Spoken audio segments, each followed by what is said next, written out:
Bismillah, Assalamualaikum warahmatullahi wabarakatuh. Langsung saja, hari ini saya akan menjelaskan mengenai materi tema 1 subtema 1. Disimak ya nak. Di sini saja punya teks lagu Cicak di Dinding. Namun kita di sini tidak menyanyi. Saja hanya ingin menunjukkan bahwa di dalam teks ini terdapat penjelasan mengenai ciri-ciri makhluk hidup. Teks lagu menjelaskan ciri-ciri makhluk hidup. Kok bisa? Bisa. Coba saja perhatikan, di sini ada kata merayap dan ada kalimat hap lalu ditangkap. Di mana kata merayap ini sama halnya dengan bergerak dan hap lalu ditangkap sama halnya dengan memerlukan makanan. Pertanyaannya, apakah hanya bergerak dan memerlukan makanan saja ciri-ciri dari makhluk hidup? Tidak, masih banyak lagi ciri-ciri makhluk hidup yang harus anak ustazah ketahui. Di sini ustazah memiliki sebuah teks. Dari teks ini kita harus menemukan kosakata yang berhubungan dengan makhluk hidup. Teks yang pertama, makhluk hidup dapat bergerak dengan cara yang berbeda-beda. Manusia berjalan menggunakan kaki, ikan berenang dengan sirip, cicak merayap di dinding. Nah, dari teks ini kita dapat menemukan satu kosakata yaitu bergerak. Bergerak maksudnya berpindah dari tempat yang satu ke tempat yang lain. Teks yang kedua yaitu makhluk hidup dapat bernafas. Alat pernafasan makhluk hidup berbeda-beda. Manusia bernafas dengan paru-paru, ikan bernafas dengan insang. Dari teks ini kita dapat menemukan kosakata ciri-ciri makhluk hidup yaitu bernafas. Bernafas maksudnya atau bernafas adalah proses menghirup oksigen dan mengeluarkan karbon dioksida dari dalam tubuh. Teks selanjutnya yaitu makhluk hidup dapat tumbuh dan berkembang. Tumbuh artinya bertambah ukuran, tinggi, dan beratnya. Dari teks ini kita dapat menemukan satu kosakata ciri-ciri makhluk hidup yaitu tumbuh dan berkembang. Teks selanjutnya, makhluk hidup dapat berkembang biak. Cara berkembang biak makhluk hidup berbeda-beda. Ada yang berkembang biak dengan cara melahirkan, ada juga yang berkembang biak dengan cara bertelur. Nah, maksud berkembang biak di sini yaitu bertambah banyak. Tujuannya untuk apa?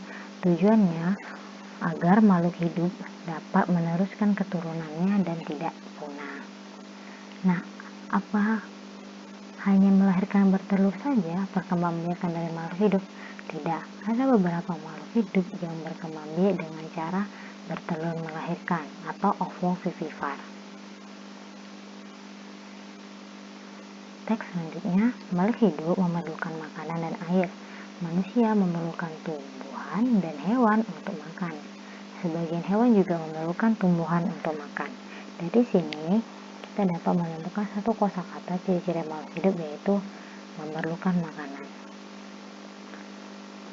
Teks yang terakhir, makhluk hidup peka terhadap rangsangan.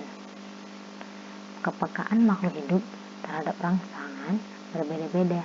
Jika kita melihat sinar matahari atau ada cahaya yang menyilaukan, maka dengan cara cepat atau secara langsung kita akan menutup mata kita.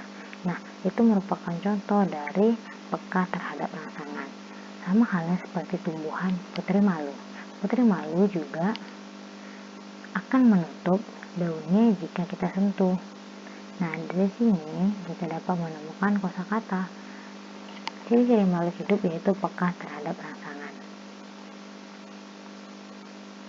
Nah, dari kosakata yang sudah kita dapat tadi, ini ada 6. Yang pertama yaitu bergerak, yang kedua bernafas, ketiga tumbuh dan berkembang, keempat berkembang biak, kelima memerlukan makanan, dan keenam itu peka terhadap rangsangan.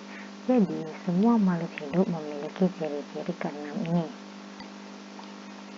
Nah, sekarang kita akan membuat kalimat dari kosakata ciri-ciri makhluk hidup.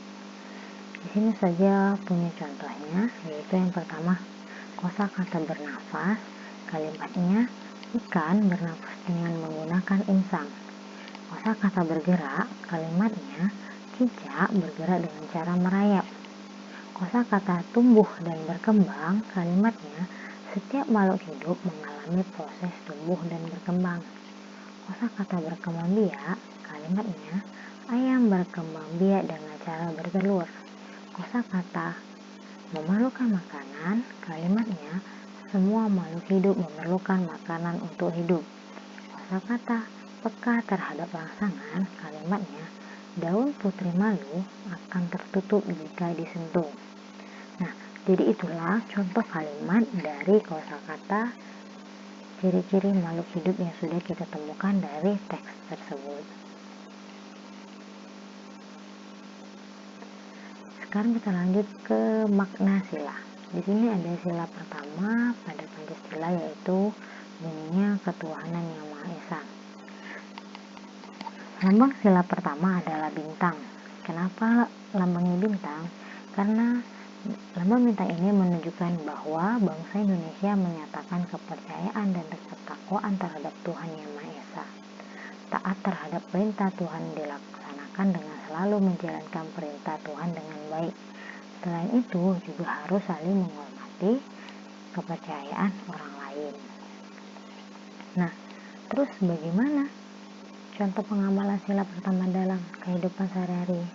Nah, di sini contohnya ada percaya dan takwa kepada Tuhan Yang Maha Esa. Contoh yang kedua, hormat menghormati antar agama. Contoh yang ketiga yaitu bersyukur kepada Allah. Jadi setelah itu kita akan belajar mengenai perbandingan dan mengurutkan bilangan 4 angka. Sebelum kita masuk ke perbandingan dan mengurutkan bilangan 4 angka, di sini Ustazah ingin mengingatkan kembali kepada anak-anak Ustazah mengenai nilai tempat. Nilai tempat juga digunakan untuk membandingkan dan mengurutkan bilangan dari yang terkecil atau terbesar. Contohnya, bandingkan bilangan 3.422 dengan 6.432. Agar lebih mudah, kita menggunakan tabel nilai tempat, di mana ribuan, nilai ratusan, nilai puluhan, dan nilai satuan kita letakkan sesuai dengan nilai tempatnya.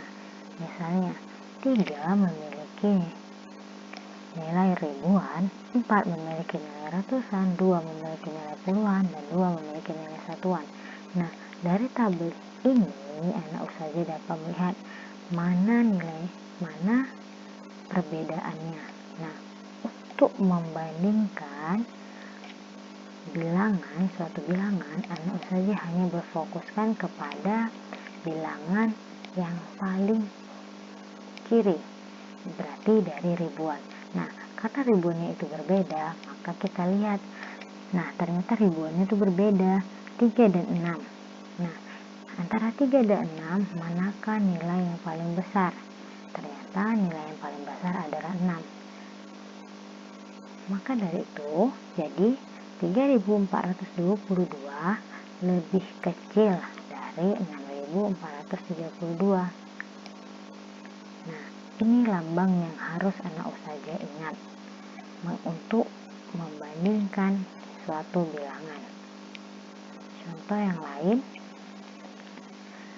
perbandingan antara 3.500 dengan 3.300 masih menggunakan tabel nilai tempat, di mana nilai ribuan, ratusan, puluhan, dan satuan diletakkan. Dari sini, anak Ustazah lihat, ternyata nilai ribuannya itu sama. Nah, sekarang nilai ratusan. Nah, ternyata nilai ratusan itu memiliki nilai yang berbeda, di mana 5 dan 3 itu memiliki nilai yang berbeda. 5 lebih besar daripada 3.